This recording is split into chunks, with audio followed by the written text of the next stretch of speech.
नमस्कार, स्वागत है आपका बिहार समाचार में। बिहार की मुख्य खबरों की ओर बढ़ने से पहले एक नज़र सुर्खियों पर। अब महिला टीचरों के लिए शिक्षा विभाग ने ले लिया बड़ा फैसला, इसी महीने से मिलेगी बड़ी खुशखबरी। अब होमगार्ड में 15,000 नए पदों पर बहाली, 27 मार्च से 16 अप्रैल तक कर सकते हैं ऑनलाइन आवेदन। अब बिहार बोर्ड ने जारी किया इंटरमीडिएट का रिजल्ट, इतने छात्र छात्रा हुए सफल। अब बिहार में बढ़ेगी गर्मी, 24 डिग्री तक पहुंच जाएगा न्यूनतम तापमान। अब पुलिस मुख्यालय का बड़ा आदेश, 1 अप्रैल से ऑटो और ई रिक्शा से स्कूल नहीं जाएंगे बच्चे। और चलिए जानते हैं बिहार की मुख्य खबरों की ओर विस्तार से। अब बिहार के महिला टीचर के लिए यह काफ़ी काम की खबर है। वहीं अब लंबी दूरी के आधार पर आवेदन देने वाली 40,000 महिला शिक्षकों का ऐच्छिक तबादला इसी महीने में कर दिया जाएगा। वहीं सिंचाई विभाग के अपर मुख्य सचिव डॉक्टर एस सिद्धार्थ ने यह जानकारी दी है। हालांकि पुरुष शिक्षकों को अभी इंतजार करना होगा। वहीं इसकी वजह यह है कि उनसे पहले प्रधान शिक्षक, प्रधानाध्यापक और तीसरे चरण में नियुक्ति शिक्षकों का पदासन किया जाएगा।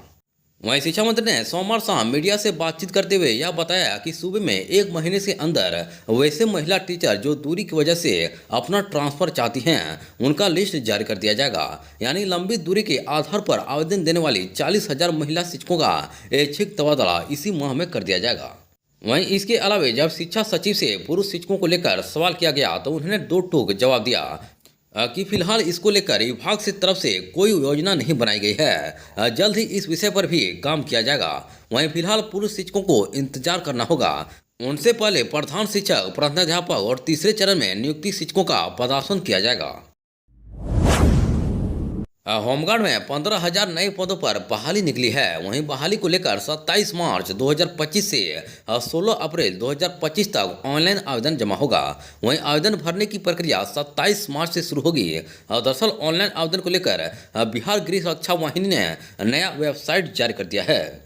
दरअसल आवेदन करने की अंतिम तिथि 16 अप्रैल है। इससे पहले आप अपना आवेदन भर दें। वहीं बिहार गृह रक्षा वाहिनी यह वेबसाइट 27 मार्च से पहले लाइव होगा। दरअसल गृह रक्षा वाहिनी एवं अग्निशमन सेवाएं के महानिदेशक सह महादेष्टा कार्यालय द्वारा यह सूचना जारी की गई है।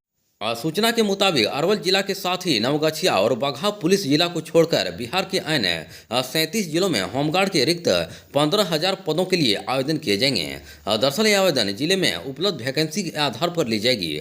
वही विज्ञापन 1/2025 के संबंध में विस्तृत जानकारी दी गई है और ऑनलाइन आवेदन से विस्तृत निर्देश वेबसाइट पर ही उपलब्ध होगा। बिहार विद्यालय परीक्षा समिति ने 12वीं यानी कि इंटरमीडिएट का रिजल्ट जारी कर दिया है और बिहार सरकार के शिक्षा मंत्री सुनील कुमार ने रिजल्ट जारी किया है। वहीं इस मौके पर शिक्षा विभाग के अपर मुख्य सचिव एस सिद्धार्थ और बिहार बोर्ड के अध्यक्ष आनंद किशोर भी मौजूद रहे। वहीं इस साल परीक्षा में कुल 12.92 लाख विद्यार्थी शामिल हुए थे। दरअसल बिहार बोर्ड इंटरमीडिएट की परीक्षाएं 1 से 15 फरवरी 2025 तक आयोजित की गई थी। वहीं परीक्षा में लगभग 12,92,313 परीक्षार्थी शामिल हुए थे, जिनमें से 6,85,466 छात्र और 6,41,847 छात्राएं शामिल थे। दरअसल ये परीक्षा 38 जिलों में 1677 परीक्षा केंद्रों पर आयोजित की गई थी।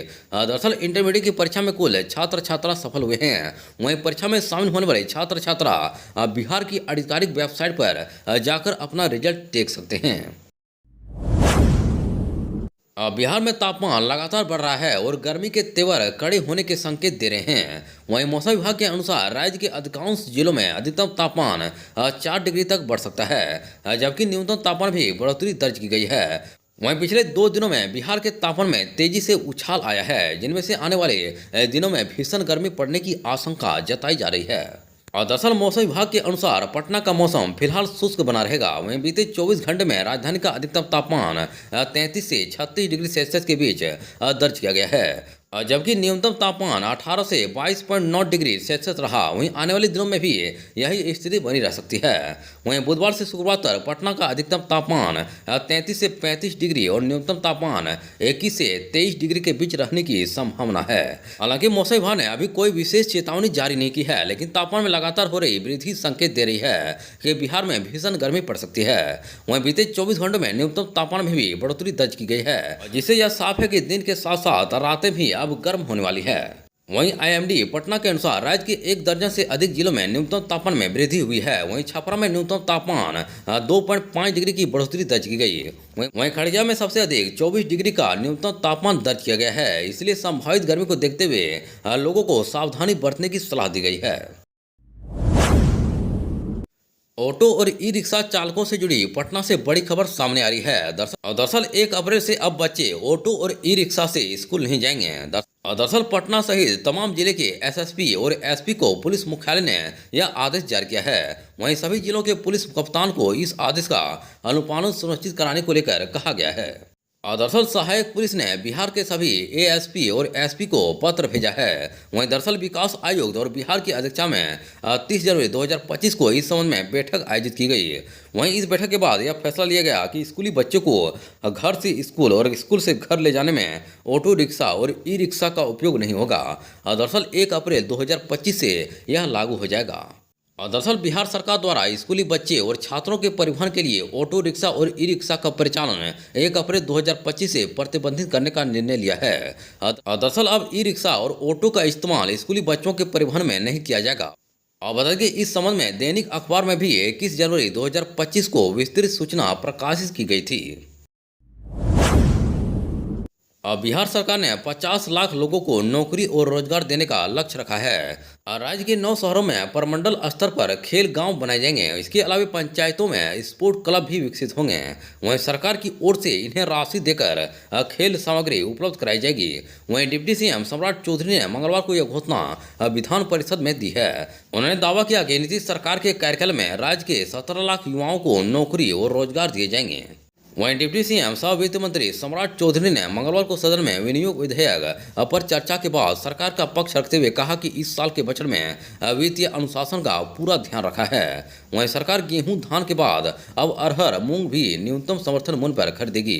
वहीं मुख्यमंत्री नीतीश कुमार के कहने पर उन्होंने 2005 के बाद हुए काम भी गिनाए। उन्होंने कहा कि 1990 से 2005 तक राज्य में 94 लाख लोगों को नौकरी दी गई। वहीं नीतीश सरकार के दौरान 7.5 लाख को सरकारी नौकरी और 10 लाख को रोजगार दिए गए। वहीं अब सरकार का लक्ष्य 50 लाख लोगों को नौकरी और रोजगार देने का है। और राज्य के सरकारी स्कूलों के छात्र छात्राओं को पोशाक और साइकिल योजना के लिए कक्षा में 75% हाजिरी की अनिवार्यता समाप्त कर दी गई है। वहीं सोमवार को विधान परिषद में शिक्षा मंत्री सुनील कुमार ने यह जानकारी दी। वहीं स्कूलों में हर साल लगभग 1 करोड़ 80 लाख छात्र छात्राओं का नामांकन होता है। वहीं विभाग के बजट पर सरकार की ओर से उत्तर में शिक्षा मंत्री ने कहा कि मुख्यमंत्री नीतीश कुमार की अनुमति से राज्य कैबिनेट ने बच्चों के कक्षा में 75% हाजिरी की अनिवार्यता नहीं रखने का निर्णय लिया है। वहीं दिव्यांग छात्र छात्राओं के लिए विशेष शिक्षकों की नियुक्ति जल्द की जाएगी।